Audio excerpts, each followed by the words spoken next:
জ্বালানি ও বিদ্যুৎ খাত নিয়ে বিভ্রান্তি ছড়াচ্ছে একটি মহল। চট্টগ্রামে বললেন প্রধানমন্ত্রী, আগামীকাল খুলনার পানখালী গ্রামকে এসডিজি ভিলেজ হিসেবে উদ্বোধন। চাঁদপুরের হ্যামচর উপজেলা স্বাস্থ্য কমপ্লেক্সে স্বাস্থ্যমন্ত্রীর আকস্মিক পরিদর্শন। অব্যবস্থাপনায় ক্ষোভ, সিভিল সার্জনকে স্ট্যান্ড রিলিজের পর মৌখিক ক্ষমা। বহু হসপিটালে এক্সরে মেশিন 2 নম্বর মেশিনে না বেশি সরকার ফালা গেছে, কম করে এখন বাঙালির কাছে বেশি হবে। কাজে এখন এই অবস্থা থেকে দেশ থেকে উঠে আনতে যদি বলেন কতদিনে, it is very difficult to say. মৌলভীবাজারের কুলাউড়া সীমান্তে বিএসএফ এর গুলিতে এক বাংলাদেশি নিহত। চুয়াডাঙ্গার জীবননগর বর্ডারে পুশিন চেষ্টা প্রতিহত করেছে বিজিবি। হবিগঞ্জে 250-র বেশি প্রাথমিক বিদ্যালয় ভবন ঝুঁকিপূর্ণ হিসেবে চিহ্নিত। দুর্ঘটনার ঝুঁকি নিয়ে ক্লাস করছে শিশুরা। স্কুলে আসলে ভয় করে যে হঠাৎ ভেঙে পড়ে যেতে পারে। ক্লাসটা খুলে খুলে পড়তেছে, রং করাইলে এটা 3 মাসের বেশি থাকে না। নড়াইল সদরে কাজলা নদীতে সেতুর অভাবে ভোগান্তিতে 3 ইউনিয়নের মানুষ। পারাপারে একমাত্র ভরসা রশি টানা নৌকা। অনেক সময় স্কুল শুরু হয়ে যায়, ওই সময় আমাদের যাতায়াতের সমস্যা হয়। এই ব্রিজ হলে অন্তত এই কয়েক লক্ষাধিক লোকের এই যাতায়াতের সুবিধা হবে।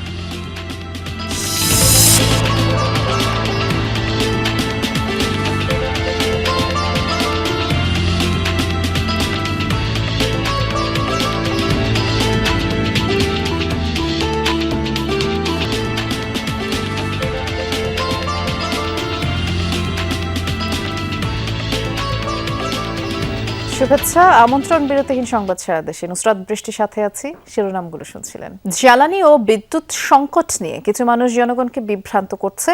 তাদের বিষয়ে জনগণকে সতর্ক থাকার আহ্বান জানিয়ে প্রধানমন্ত্রী তারেক রহমান বলেছেন, জ্বালানি সংকট সমাধানের জন্য সময় দরকার। জানান, আগামী 10 বছরে জ্বালানি খাত কি হবে সেই প্রস্তাবনা জাতীয় সংসদে উপস্থাপন করা হবে।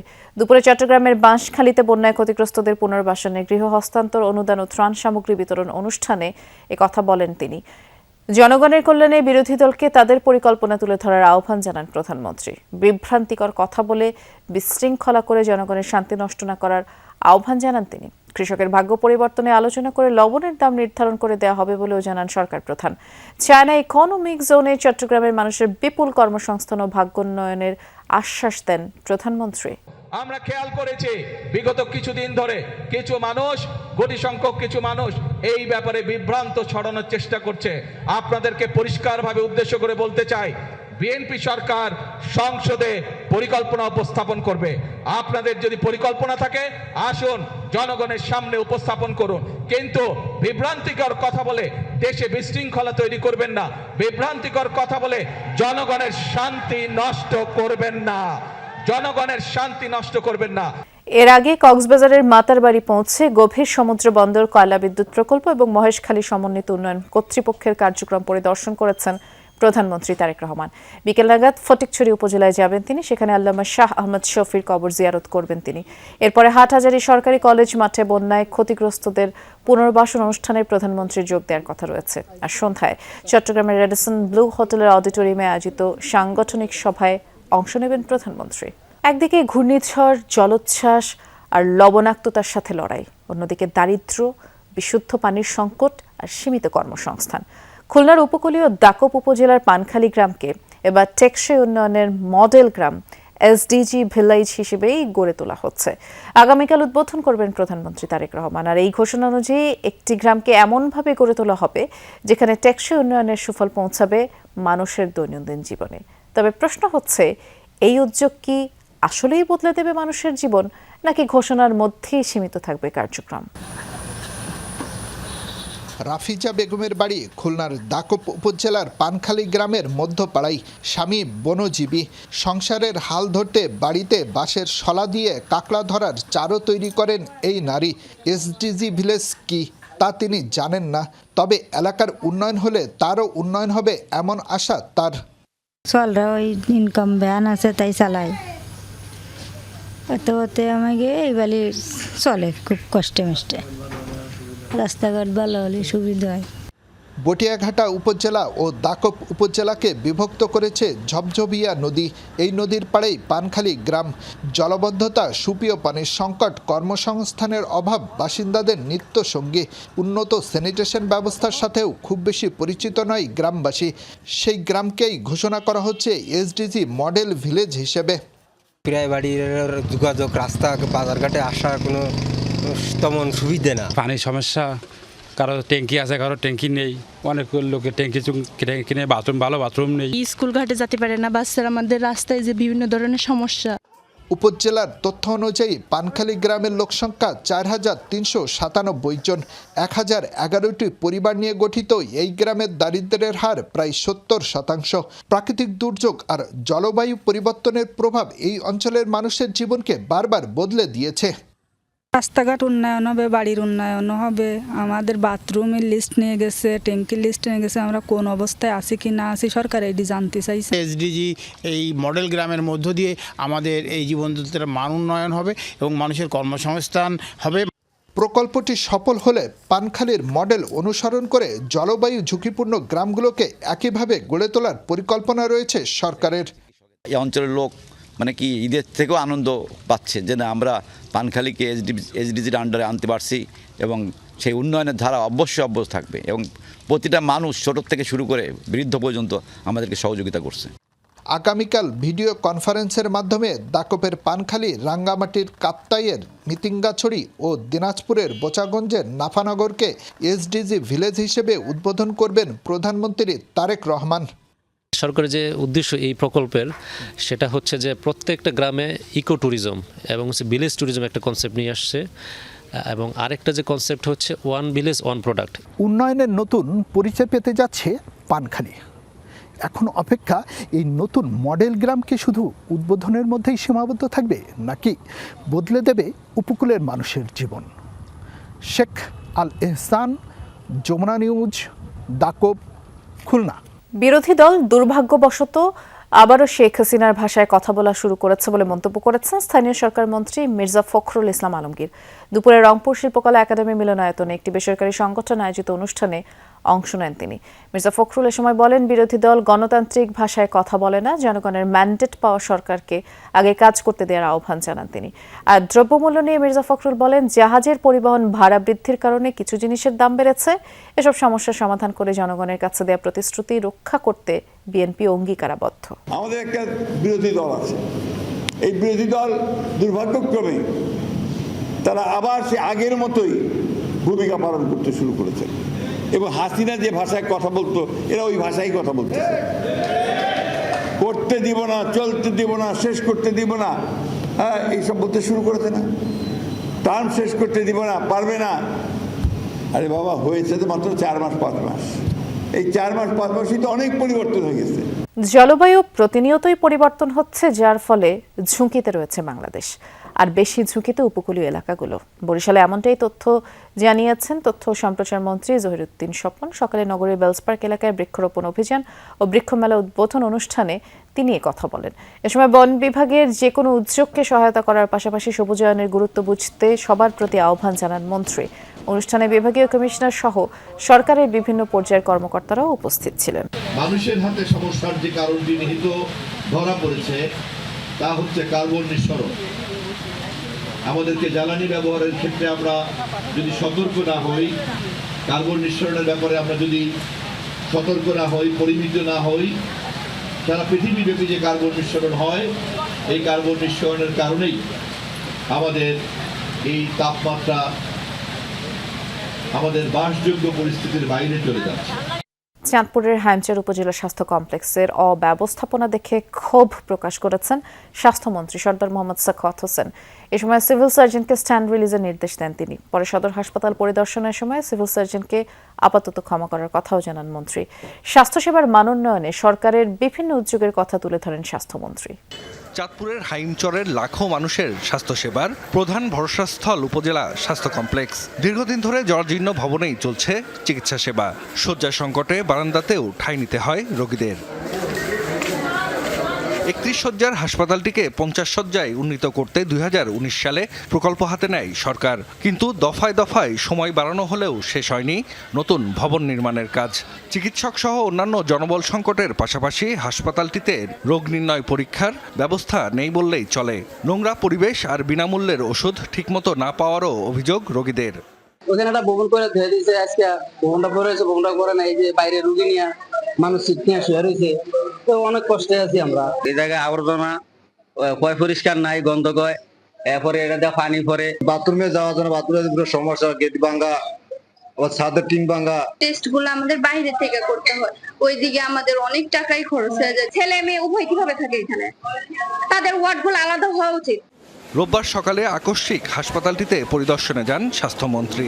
নানা অব্যবস্থাপনা এবং জলাতঙ্কের টিকা না থাকার কথা জেনে ক্ষোভ প্রকাশ করেন তিনি। ক্ষুব্ধ হয়ে সিভিল সার্জনকে প্রত্যাহারের নির্দেশও দেন মন্ত্রী। সিভিল সার্জন চাঁদপুরকে একেবারে উত্তরবঙ্গের দিকে দিবেন, আর অন্য একজন সিভিল সার্জন দেন। এখন নোট করে আমাকে জানাবেন 1 ঘন্টা পরে কি কতটুকু করেছেন। এখানে আমার 1 মাস যাবত র্যাবিস ইনজেকশন নাই, NSI নাই, 1GG নাই, 1GM নাই। ওকে উদ্যোগ করে দেন ওইদিকে, ঢাকার পশ্চিমে দিবেন। হ্যাঁ, চাকরির মজাটা বুঝে আসবেন। উপজেলা স্বাস্থ্য কমপ্লেক্সে বিদ্যমান বিভিন্ন সমস্যা সমাধানেরও আশ্বাস দেন স্বাস্থ্যমন্ত্রী। যত তাড়াতাড়ি পারি আমি এক্সিকিউটিভ ইঞ্জিনিয়ারের সাথে কথা বলেছি, আমাদের ওই বিল্ডিংয়ের কাজটা শেষ হবে, নতুন বিল্ডিংয়ের কাজ শুরু জয়েন হয়ে 101 শয্যা বিশিষ্ট হাসপাতাল হবে, যেটার মধ্যে নতুন প্যাথোলজি দেবো আমরা, অত্যাধুনিক প্যাথোলজি থাকবে, লিভার রুম থাকবে মানুষের জন্য, তারপর আপনার থাকবে ওই যে ফিজিওথেরাপি সেন্টার। পরে চাঁদপুর সদর হাসপাতাল পরিদর্শন করেন তিনি। স্বাস্থ্যসেবার মান উন্নয়নে সরকারের বিভিন্ন উদ্যোগের কথা তুলে ধরেন মন্ত্রী। এ সময় সিভিল সার্জনকে আপাতত ক্ষমা করার কথাও বলেন সর্দার মোহাম্মদ সাখাওয়াত হোসেন। তার মানে আপনাকে জানায় নাই, অথবা আপনি যেন আমাকে না বলেছেন, আমি এবারের মতো মাফ করে দিলাম। আমি কিন্তু আবার আসবো, আপনি কতটুকু উন্নতি করেছেন দেখার জন্য। হাসপাতাল পরিদর্শনের সময় স্বাস্থ্যসেবা বিষয়ে সংশ্লিষ্টদের বিভিন্ন দিক নির্দেশনা দেন স্বাস্থ্যমন্ত্রী। জাহিদ হাসান, যমুনা নিউজ। হাম ও উপসর্গে মৃত্যু থামছেই না। গত 24 ঘন্টায় উপসর্গ নিয়ে সিলেটে আরও 3 শিশুর প্রাণ গেছে। নিয়ে সিলেটে মৃত্যুর সংখ্যা বেড়ে 125 জনে দাঁড়ালো। নতুন করে জেলার বিভিন্ন হাসপাতালে 91 জন রোগী ভর্তি হয়েছেন, মোট চিকিৎসাধীন 271 জন। ছোঁয়াচে রোগটিতে মৃত্যু না থামায় উদ্বেগ বাড়ছে অভিভাবকদের মাঝে। সিলেট ছাড়াও বরিশাল, ময়মনসিংহ, চট্টগ্রাম বিভাগের বিভিন্ন হাসপাতালে নতুন রোগী ভর্তি হয়েছেন। হাম নিয়ে আতঙ্কিত না হয়ে সঠিক সময় চিকিৎসা নেয়ার আহ্বান চিকিৎসকদের।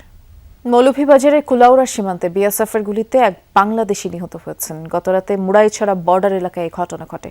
স্থানীয়রা জানায় গতরাতে কয়েকজন সীমান্ত এলাকা যায়, তাদের লক্ষ্য করে গুলি চালায় ভারতীয় সীমান্তরক্ষী বাহিনী। ঘটনাস্থলেই তারা মিয়া নামের এক ব্যক্তি মারা যান।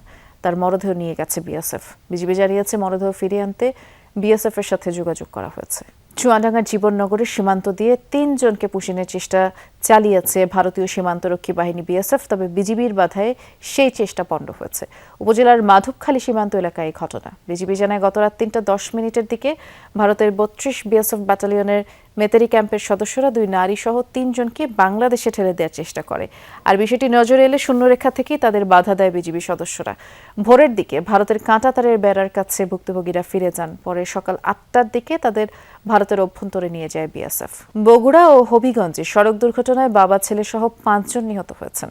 বগুড়ায় দাঁড়িয়ে থাকা ট্রাকে আরেক ট্রাকের ধাক্কায় বাবা ছেলে সহ 3 জনের প্রাণ গেছে। সকালে শহরের সিলিমপুরে ঢাকা বগুড়া মহাসড়কের ফ্লাইওভারের উপরে এই ঘটনা। পুলিশ জানায় ঢাকা থেকে রংপুরগামী মালবোঝাই ট্রাকটি ফ্লাইওভারের উপর পৌঁছালে সেটি বিকল হয়ে যায়। পরে ছেলে ও সহযোগীকে নিয়ে মেরামতের কাজ করছিলেন বাবা তাপস সরকার। পেছন থেকে অন্য একটি ট্রাক তখন ধাক্কা দিলে ঘটনাস্থলেই মারা যান তাপস ও তার ছেলে তীব্র। গুরুতর আহত সহযোগীকে হাসপাতালে নেওয়া হলে তারও মৃত্যু হয়। হবিগঞ্জের মাধবপুরে তেলবাহী লরি ড্রাম ট্রাকের মুখোমুখি সংঘর্ষে 2 জন নিহত হয়েছে, 3 জন আহত হয়েছেন। দুপুরে উপজেলার বেজুরা এলাকায় এই দুর্ঘটনা। পুলিশ জানায় সিলেটগামী একটি তেলবাহী লরির সাথে ঢাকাগামী ড্রাম ট্রাকের মুখোমুখি সংঘর্ষে ড্রাম ট্রাকটি মহাসড়কের পাশে থাকা সিএনজি অটোরিকশার উপরে পড়ে। ঘটনাস্থলেই সিএনজি যাত্রী আবুল খায়ের এবং ড্রাম ট্রাকের হেল্পার রিপন মিয়া নিহত হন। শিক্ষা জীবনের ভিত গড়ে ওঠে প্রাথমিক বিদ্যালয়ে, অথচ হবিগঞ্জের বেশিরভাগ বিদ্যালয়ের ভবনই নড়বড়ে। কোথাও ছাদ থেকে পলেস্তারা খসে পড়ছে, কোথাও আবার দেয়ালে ফাটল। দুর্ঘটনার ঝুঁকি আর আতঙ্ক নিয়েই ক্লাস করছে কোমলমতি শিশুরা। জেলার 1052টি সরকারি প্রাথমিক বিদ্যালয়ের মধ্যে 259টি স্কুল ভবনে ঝুঁকিপূর্ণ। এর মধ্যে 20টি ভবনকে চিহ্নিত করা হয়েছে অতি ঝুঁকিপূর্ণ হিসেবে। এসব ভবনে পড়াশোনা করছে প্রায় 35,000 শিক্ষার্থী। এভাবে মেঝেতে বসে শিক্ষা জীবনের ভিত গড়ার চেষ্টা করছে কোমলমতি ছাত্রছাত্রীরা। ভাঙা বারান্দায় চলছে পাঠদান। জীর্ণ ভবনের প্রতিটি শ্রেণীকক্ষেই যেন উৎপেতে আছে দুর্ঘটনার শঙ্কা। হবিগঞ্জ সদরের গৌরাঙ্গের চক বাবুল সরকারি প্রাথমিক বিদ্যালয়। জরাজীর্ণ ভবনের ছাদের পলেস্তরা খসে পড়ে গত 27 জুলাই। শিশুরা বাইরে থাকায় ভাগ্যক্রমে বড় দুর্ঘটনা ঘটেনি। তবে ছাদ ধসে পড়ার ঘটনা শিক্ষার্থী, শিক্ষক ও অভিভাবকদের মনে তৈরি করেছে নতুন আতঙ্ক। বিদ্যালয় ভবনটি এখন হয়ে উঠেছে উদ্বেগের কারণ। বাচ্চাদের আমরা ভালো পাঠদান করতে পারতেছি না, আমাদের রুমের অবস্থা খুব ভালো না। আল্লাহ বাঁচাইছেন, আমার বাচ্চারা জাস্ট ছুটি দিছি। শুধু গৌরাঙ্গের চক বাবুল নয়, একই চিত্র শহরের মোহনপুর সরকারি প্রাথমিক বিদ্যালয়েও। জরাজীর্ণ ভবনের দেয়াল জুড়ে ফাটল, বিভিন্ন স্থানে খসে পড়েছে পলেস্তারা। বিকল্প ভবন না থাকায় বাধ্য হয়ে ঝুঁকিপূর্ণ ভবনে চলছে পাঠদান। চারদিকে পাটা ধরে আছে, স্কুলে আসলে ভয় করে যে হঠাৎ ভেঙে পড়ে যেতে পারে। আমাদের ক্লাস নেই, যথেষ্ট ঝুঁকির মাঝে নেই, বাচ্চারাও আসতে চায় না। ক্লাসটা খুলে খুলে পড়তেছে, রং করাইলে এটা 3 মাসে বেশি থাকে না। শিশুদের নিরাপত্তার বিষয়টি গুরুত্ব না দিলে মানসম্মত প্রাথমিক শিক্ষা নিশ্চিত করা সম্ভব নয় বলছেন শিক্ষাবিদরা। শিক্ষার পরিবেশ উন্নত করতে হলে প্রথমত বাচ্চাদেরকে বসার যে স্থান, তাদের যে বেঞ্চ টেবিল, তাদের যে ফ্যানের ব্যবস্থা, বিল্ডিংয়ের ব্যবস্থা জরাজীর্ণ যেন না হয়। জেলার 1052টি সরকারি প্রাথমিক বিদ্যালয়ের মধ্যে এমন ঝুঁকিপূর্ণ বিদ্যালয়ের সংখ্যা 259টি। এর মধ্যে 20টি ভবনকে অতি ঝুঁকিপূর্ণ হিসেবে চিহ্নিত করা হয়েছে। এসব বিদ্যালয়ের শিক্ষার্থীর সংখ্যা প্রায় 35,000। বিদ্যালয়গুলোর ঝুঁকিপূর্ণ ভবন সংস্কার ও নতুন ভবন নির্মাণে প্রয়োজনীয় উদ্যোগ নেওয়ার আশ্বাস দিয়েছে জেলা প্রাথমিক শিক্ষা বিভাগ।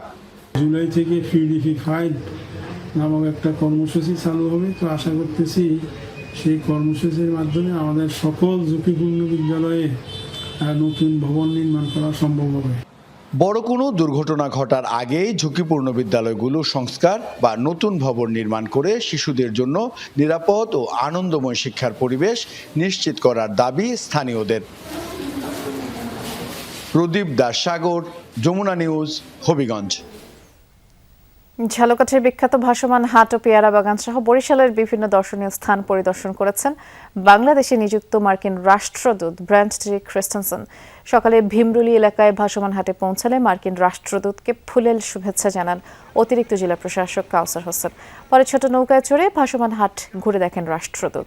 এ সময় তিনি স্থানীয় পেয়ারার স্বাদ নেন। নৌকায় বসে ভাসমান হাটের বেচা কেনা, আশপাশের সবুজ শ্যামল পরিবেশ উপভোগ করেন তিনি এবং ভ্রমণ শেষে সাংবাদিকদের সাথেও কথা বলেন।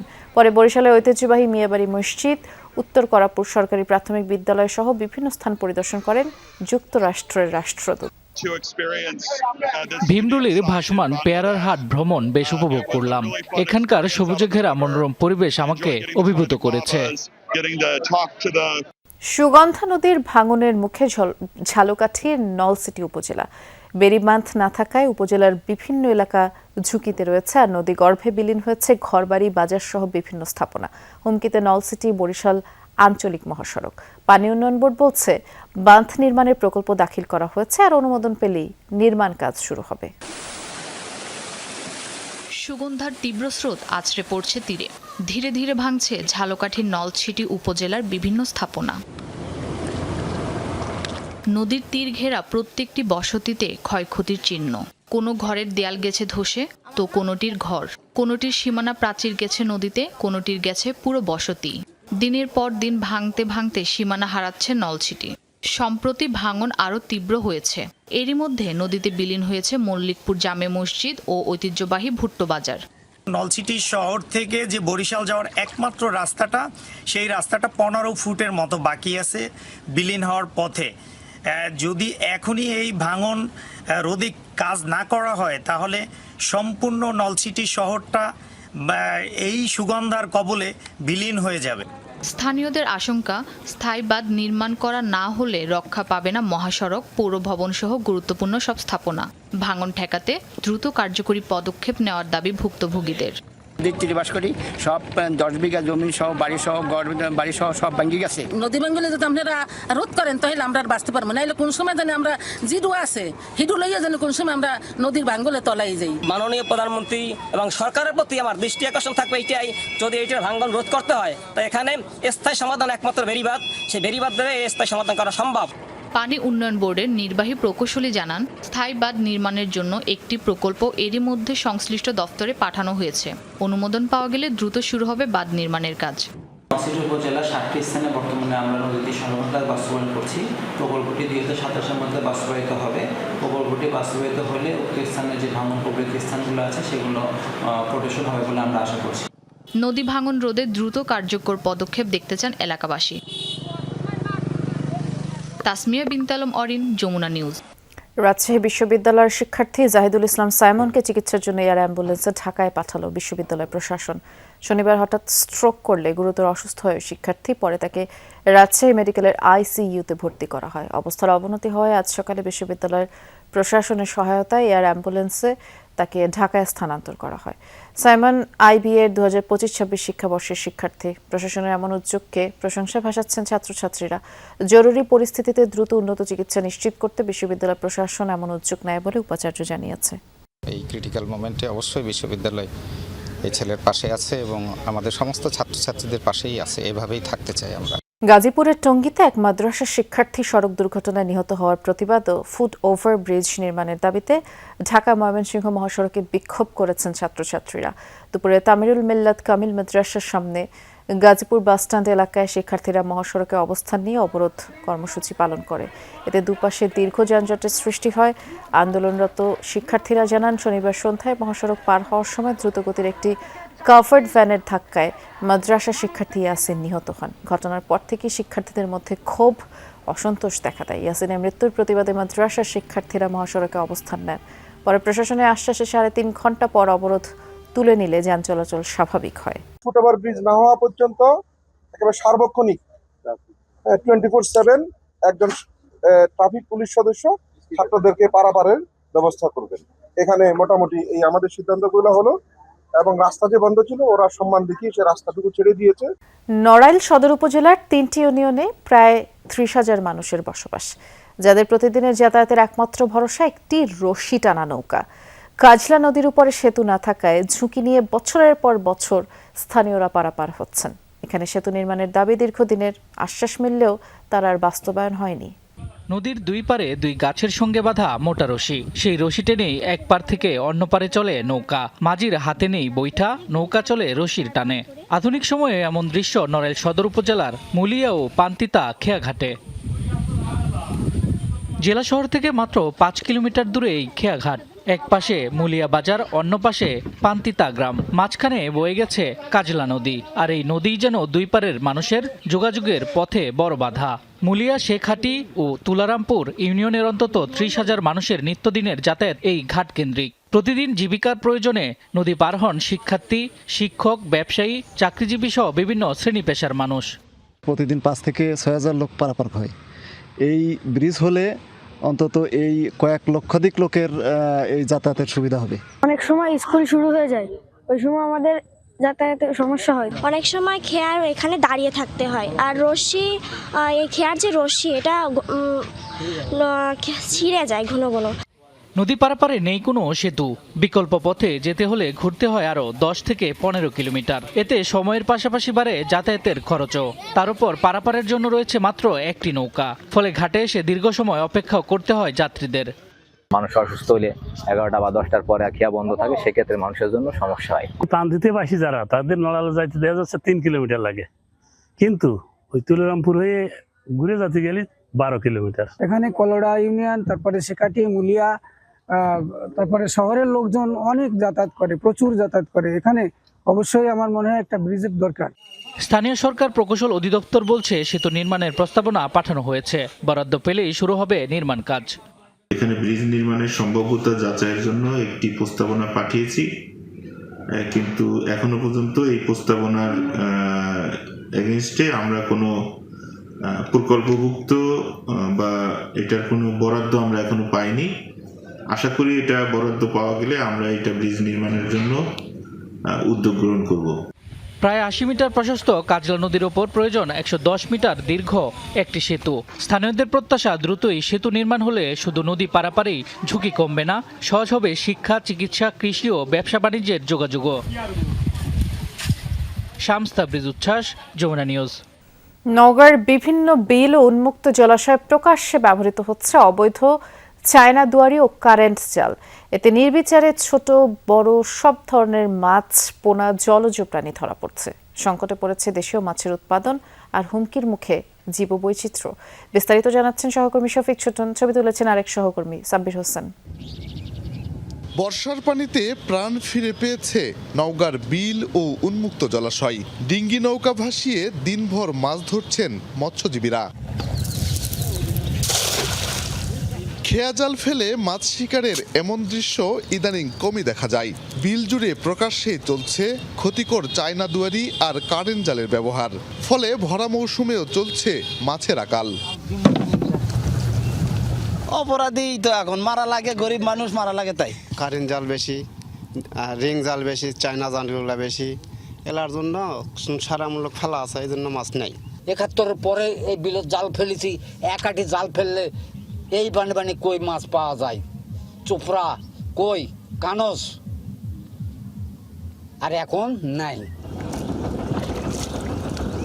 নওগাঁর হাসাইগাড়ি, মুনছুর, রক্তদহ, জবই, বারোমাসি, মান্দা, করিদহ সহ বিচিত্র নামের অসংখ্য বিল ও জলাশয় রয়েছে। আষাঢ় শ্রাবণ মাসে রুই, কাতলা, বোয়াল, পাবদা, মাগুর, কই, টেংরা, শিং ও মলা সহ বিভিন্ন প্রজাতির ছোট বড় দেশীয় মাছের যোগান তৈরি হয় এসব জলাশয়ে। কিন্তু ক্ষতিকর জাল ব্যবহারে অকালে বিপন্ন হচ্ছে মাছ ও জলজ উদ্ভিদ। চায়না দুয়ারিতে আপনার ছোট মাছ যেগুলো সেগুলোও পড়ে, বড় মাছও পড়ে, আসলে ডিম যেগুলো সেগুলোও চলে যায়। এই জন্যে মাছ আর বংশ বিস্তার করতে পারে না। বেওয়াকে একতা বন্ধ হলে কেউ ফেলবে না, কথা বুঝিন। আমি হয়তো খাওয়ার জন্য ফেলি, কেউ হয়তো বেচার জন্য ফেলে, আর কেউ পেটের দায়ে ফেলে। প্রশাসনে আসা যদি ওরা যদি কিছু বলে যে জালগুলা উঠে লিয়া যায়, তাহলে তো বিলত অবশ্যই মাছ থাকবে। এখন প্রশাসন তো কিছু বলে না। মৎস্য আইনে নিষিদ্ধ এসব জাল ব্যবহার দণ্ডনীয় অপরাধ। তারপরও নজরদারির ঘাটতিতে তা থামছে না। তবে নিয়মিত অভিযান চালিয়ে নিষিদ্ধ জাল জব্দ ও ব্যবহার নিয়ন্ত্রণের চেষ্টা চলছে বলে জানিয়েছে মৎস্য বিভাগ। আইন প্রয়োগ শুধু আইন দ্বারা নিয়ন্ত্রণ সম্ভব না, প্রয়োগ করে পাশাপাশি সবাই যদি সর্বস্তরে সকলে যদি সহযোগিতা করে, তাহলে আমরা এটা নিয়ন্ত্রণে রাখতে পারবো। বিল ও জলাশয়গুলো মাছ শিকারের জন্য উন্মুক্ত, তাই জীববৈচিত্র্য রক্ষা ও দেশীয় মাছের উৎপাদন বাঁচাতে শক্ত পদক্ষেপ নেয়ার দাবি স্থানীয় সচেতন মহলের। শফিক ছোটন, যমুনা নিউজ, নওগাঁ। আর এই ছিল আমার কাছে